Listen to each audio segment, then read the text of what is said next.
আজকের ভিডিওতে আমরা আলোচনা করব ধানের ফলন বৃদ্ধি এবং পানি সাশ্রয় একটি যুগান্তকারী পদ্ধতি, যার নাম এডব্লিউডি বা অল্টারনেট ওয়াইডিং অ্যান্ড ড্রাইং। এডব্লিউডি পদ্ধতি হলো জমিতে পর্যায়ক্রমে ভেজানো ও শুকানোর মাধ্যমে ধান খেতে প্রয়োজন মতো নিয়ন্ত্রিত সেচ দেওয়া। এই সহজ পদ্ধতি অনুসরণ করে আপনারা ধান খেতে প্রায় 28% পানি সাশ্রয় করতে পারবেন। এই পদ্ধতির মূল বৈশিষ্ট্য হলো ধান খেতে একটি ছিদ্রযুক্ত প্লাস্টিক বা বাঁশের পাইপ বসিয়ে মাটির ভিতরে পানির স্তর পর্যবেক্ষণ করা এবং সেই অনুযায়ী প্রয়োজন মতো সেচ দেওয়া। চলুন জেনে নেই এই এডব্লিউডি পাইপটি কিভাবে তৈরি করবেন এবং ব্যবহার করবেন।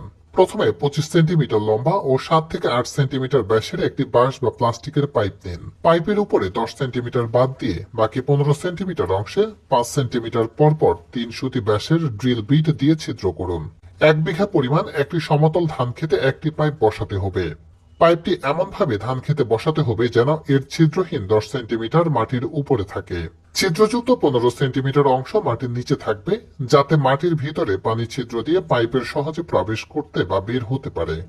চারা রোপণে 10 থেকে 15 দিন পর্যন্ত জমিতে মাটির পৃষ্ঠ থেকে 5 সেন্টিমিটার উপরে পানি ধরে রাখতে হবে।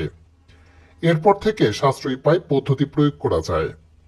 এই পদ্ধতিতে প্রতিবার সেচের সময় এমন পরিমাণ পানি দিতে হবে যাতে মাটির পৃষ্ঠ থেকে 5 সেন্টিমিটার উপরে পানি থাকে। এরপর যখন পানির স্তর কমতে কমতে পাইপের ভিতরে 15 সেন্টিমিটার নিচে নেমে যাবে, অর্থাৎ পাইপের তলার মাটি দেখা যাবে, তখন আবার সেচ দিতে হবে।